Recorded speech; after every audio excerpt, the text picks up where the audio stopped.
in the faraway age of myth. The king of beasts reared up over the altar, looking down upon what remains of the Red Claw tribe. The night air rustles his leonine mane against his 8 horns. The horn sweeps sideways, upward, downward, and forward, reminiscent of a gorger's rams, razorbeak antelopes, thunder bisons, and doom bulls. The rusted mail vest from the beast lord is tight over his bulk, a testament to how far he has come. In throaty beast tongue lent malice by the rustling dark tree leaves, and clanking dryad heads mounted to the herdstone at his back. He speaks. Enough cowards!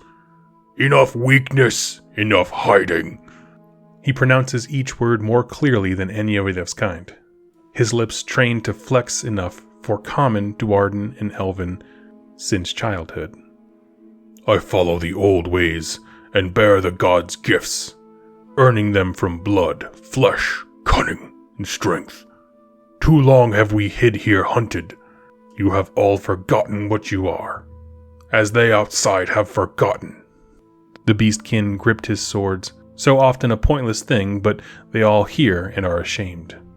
I feel the touch of the gods grow, dreams of battles to come, of great herds treading forests under hoof, and cities burning to the sounds of braying. Such wonders swim in the minds of all attendants. The taste of blood, battle, and defilement boils the blood of Bulgors who thrash in place, barely containing their excitement. Excitement, anticipation, and fury build up in the voice of the king's foaming maw. I know what we need. I know who we are. Follow your instincts now. Hear the call of the wild, and cull the weak in our midst. A colossal axe splits a Bulgor skull a moment later. The killer is the brother of the killed. He leaves the axe in place and goes for the next Bulgor with his great horns, his teeth and fist pulverizing and tearing at the exposed wounds. Beneath these titans, Gors lock horns, swing axes, throw shields, kick the sharpened hooves, and all manner of other savage attacks. One group of 3 Gors turn to chase a pack of Ungors, bounding through the forest with bows, firing overdrawn shots with instinctive aim, aided by their repressed hatred for their oppressors. A feral Gore-grunta that had prowled the forest for decades is caught in the aura of savage fury. Squeals as spines erupt all over it, cancerous tumors thicken its hide in some places, and swelling muscles tear its skin in others. It charges not into the fray, but towards the camp's heart, where the beast children squabble for scraps, more murderously hungry than it has ever been. Pandemonium rages amongst the Red Claw tribe. It shrinks in a matter of minutes from hundreds to only a few dozen survivors. The bodies are thrown into the river from stacked piles. The Ungor toil binding split logs together, tentatively testing if they had the buoyancy to carry the warriors for long enough. Other tribes heed the call to the riverbank, casting old rivalries into the flow along with their old beast lords. The Razor Gore feels great changes afoot and follows the gathering herd at a distance, ready for the next feast. The Beast King utters vile words, conversing with the river, bartering, promising, and demanding. He tells the shamans and new chiefs of the deal, payment now and payment later for safe travels to Tirstadt. 10 years earlier. Tirstadt was a stone-walled trading town outside of Hoofbeat Forest and located on both sides of the constantly bending Sidewinder River that moved through the forest. The forest drank from the river, while Sidewinder ate only the lonely creatures that fell into its faster-running waters. Both the forest and the river were situated in the new colossal maw of Gorm's Canyon. The ridgelines of the canyon studded with tooth-like peaks typical of the realm. Gorm's Canyon was alive as the forest was, and river as well, slowly but certainly closing its jaws upon the Hoofbeat and Sidewinder. The town traded in the harvested body parts of beastkin such as gore horns, mounted trophies, beast bone powders, gallbladder ointments, and slaves for fighting pits, as well as organized hunts for the wealthy. The hunters and trackers came from every realm to hunt the vile and unforgivable beasts within. humans, but also Dwarden, elves, wights, vampires, ogres, and orcs. Nothing brought them together more than the cruel acceptance that mutilating and slaughtering beastmen for profit was also divinely recognized as morally just. Rising profits eventually meant something had to be done to keep this preserve intact. So the ever-closing canyon was forced to stay open with unmoving stone bridges for slave roads, Dwarden mines that carved back the canyon walls, and magics employed to subdue the very land. The most out-of-place citizen in Tirstadt was a Hessian scholar, explorer, and zoologist by the name of Odin von Brigavor. He had come to test an experimental regimen to pacify the beasts of chaos. He believed it would be vital to save millions after nightmares and grim prophecies had convinced him of some dreadful impending apocalypse. A perfect test subject was born soon after his arrival. Bit was what they had named him. He was a runt of a litter, and if bits were not forced into the mouths of every enslaved beast child, then he would likely have been eaten by the other beast children. He was unlike the others, a special case, born the bastard child of two professional hunters that had grown up in Tirstadt. The parents were executed for degeneracy, yet the child was brought at the last minute by a scholarly type. What people did with the beasts did not bother most of the hunters, though. They never thought anybody would, like the Hessian, try to teach it. "Hold it like this," he said, politely yet firmly. "No, not like a rock you dig the roots up with," he said, more firmly than politely. With slurring, throaty words from the lips, not made for anything other than a beast's tongue, Bit tried to convey his anguish. "Fuse, ease, easier." "Use your lips," Odin van Brigavor made sure each word carried his frustration. The lash in his hand was not used regularly, lest Bit ever get used to it. He was like any other beastkin, yet the circumstances of his birth meant that some care had to be taken in case he was more human. Bit wheezed, "Can't write, master." For Bit, writing was easier than making one's large symbol or a letter at a time on a large sheet of paper. His master quickly wanted him to draw more letters and smaller in straight lines with some spaces and some broken feather as a tool. He understood the idea of language, but it wasn't easy. It had only been one season since he started learning. "You can and you will," he said matter-of-factly. "Keep trying and you'll overcome your nature, the unnatural taint in your body that keeps you from being what you are meant to be." Bit turned inwards. He was curious. He wanted to know more. He wanted to know what he was supposed to be. He knew his parents were furless, unhorned, and according to Odin, somewhat civilized. He flexed his lips. They were stiff and didn't flex as much as Odin's, so he tried to modulate the words in his throat to compensate. "Show me," he requested, eyes down in submission. Bit was covered up for decency, and he dallied on the way to the house numerous times, staring into the distance, warranting a lashing. He saw a dead body in the dark alley between buildings being eaten by rats, a crippled beggar being ignored by all, a duel between two fancily dressed swordsmen for the kiss of the vampire's Fiona, on a lectus of fine silks. There was even a game of finger riddles between an orc and a human, each holding a hand on a crate. Each told a riddle, and if the other answered correctly, they could take one stab at the other's fingers. To move their hand away was forfeit. The score was 2 fingers to the orc, and in a few more stabs, 1 finger to the man. A fair game. On arrival to the stables, all seemed well. He was read to and shown how to read.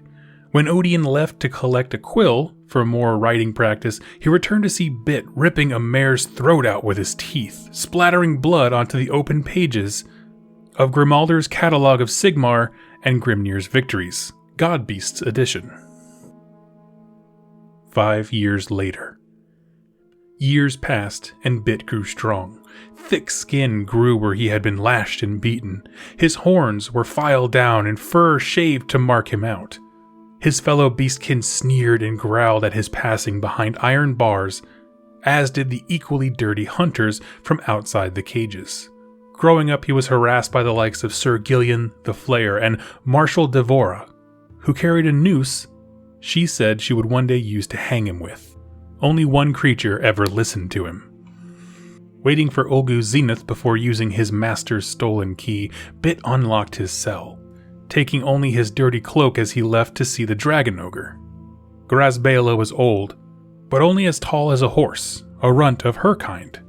Still, she remembered stories of Azir, when her people ruled the mountains and conjured storms as large as god beasts. Bit had brought offcuffs and offal from behind a butcher's shop to feed and placate the old sage.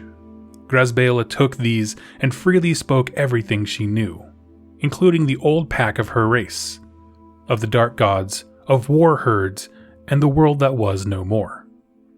Bit thought of Odin, Tirstadt, and everything he knew in his life. He knew who he was, breaking the door with the pressure of a log expanding when soaked. As he learned from a book on hydro mining, he ran with Grazbela. They threw themselves into Sidewinder, allowing its immense strength to carry them deep into Hoofbeat Forest, past the stone wall, fighting its riptide which struggled to drag them closer to its silt-lined stomach. Dawn of the Age of Chaos.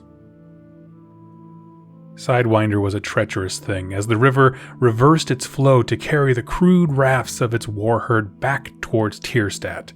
It still devoured 2 rafts, not that the Beast King knew or would care. The darkness was total under Ulgu. The glint of thousands of rabid eyes only reached the guards as the rafts were already entering the town. Leaping from the rafts onto the cobblestones, the vanguard brayed for all to hear. Bleary-eyed cage masters never expected beastmen to enter their town willingly or armed. The outraged contempt of sleepy citizens soon turned to cries as more and more of the herd stampeded through the streets. Taking more weapons from the dead, they burned and smashed and feasted in a mad tidal wave of goring horns, bloodied fangs, and rusted axes. Marshal Devora rallied the guard to the town square. Sir Gillian mounted a cavalry charge, and the vampiress Fiona made merry in the streets with her coven. Odin, clutching as many books and scrolls as possible, ran through the streets from his burning home towards the gate amongst the horde of panicked merchants, artisans, and other citizens. The gate was open, and escape was so close. The last surviving Bulgor of Hoofbeat Forest now blessedly mutated in size to form the mighty Gorgon. He waited as he was told, and he was glad. He stepped into view of the little mortal cattle running towards him. His forearms twitched with hunger pains, a hunger now greater than any he had ever experienced. He grabbed handfuls at a time before they fled back to the city. Never did the hunger subside. Duarden miners, forming a tight formation, were battered aside when the Razorgore and Grazbala entered into the Gorgon's wake. Metal and flesh were ever appetizing to the mutant Gorgrunta as vengeance was to the electrified Dragon Ogre. Odin had been lucky to escape, turning down dark alleys he'd never risked before to find some other way out or some place of safety. He stumbled upon a corpse. Dropping his tomes and scrolls in the filth, he cried there, his face in the mud, and more afraid than ever before. A heavy splash made him freeze. It stood alone in the dark alley with him, a massive specimen. The red glow of Hish rising revealed 3 heads, hooked to its chainmail armor: Devora, Gillian, and Fiona. I knew I'd find you. Fate draws us together again, Master. Odin found new depths of despair in recognizing the face of the menace before him. He choked, but if he was to die, he had to know. Why? Why did you run? Why choose this? Oh, little old goat. You don't realize that you taught me all this. A smile stretches across the Beast King's face. Tactics, history, understanding the nature of realms, and of course, excising my unnatural, evil nature. I saw how your kind act. You dominate everything. Let the weak die. Fight for mates, resource, leaders. You are violent, selfish, and directed by dark desires. You use unnatural constructs to hide, or even rejoice, your weaknesses and pretend you are not animals. Odin is speechless. His stomach, skin, and eyes began to burn. You see, I know who I am. I am as without as within. Now, little old goat, show me what you are truly within. Odin's pupils stretched sideways. His skull forced 2 small horns out, hair growing uncontrollably, and his toenails grow awkward into cloven hooves. He now sees all that he repressed from his dreams, 3 burning eyes and black armor atop a demon-devouring colossus. The war herd of the Everchosen had come. Now, the 8-horned tribe marches with full bellies, carts of putrefying meats, and gifts of mutation marking them as worthy. They follow the prophecies of rot, excess, and blood and flame, gibbered by the Beast King's new pet under a raging thundercloud. In the distance, Gorm's Canyon finally breaks its restraints and devours all, forest, river, and town, till naught remains on the surface for any to see. And that, friends, was the final contestant, the number 5 winner from our most recent lore contest centered in Gur. An incredible story that I really did cherish.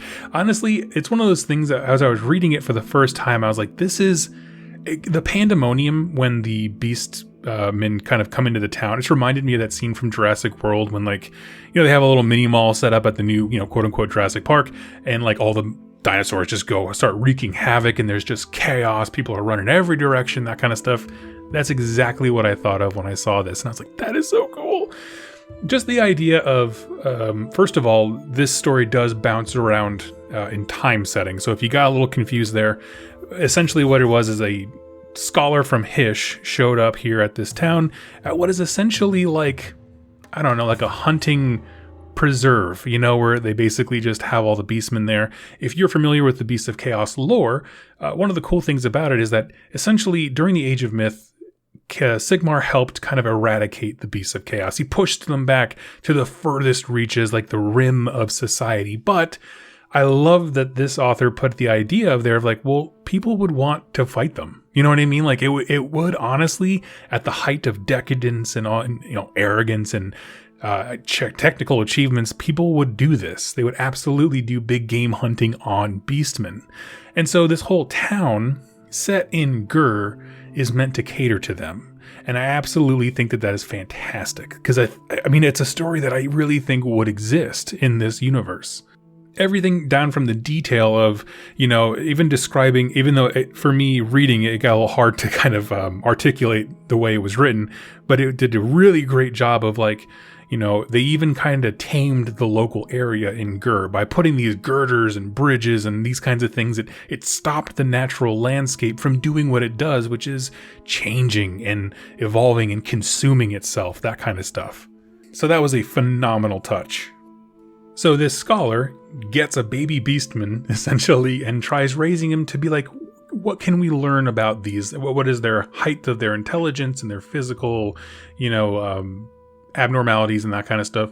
And he takes what is essentially a gore and tries to make him human. Well, at one point, the gore runs away. Okay, and that's totally sensical. It makes absolute sense. But then this gore goes from being nothing to rising in the ranks to becoming this beast lord. So when our main event happens of the beastman coming into town, he's purged all the weakness from his ranks, and he's going and invading the town. And what essentially Odin, this main character, has done is create the most dangerous beastman around, because now he understands how humans operate. He understands tactics. He understands history.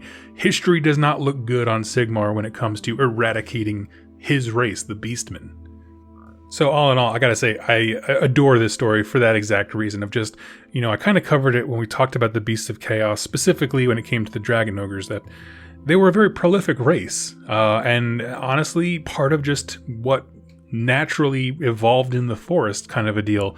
But the idea of like, we tried to tame them as a hunting, expedition, a fun hobby. But the truth is, it's too wild for that. And so this is nature just revolting, right? This is Jeff Goldblum saying that life finds a way kind of a thing.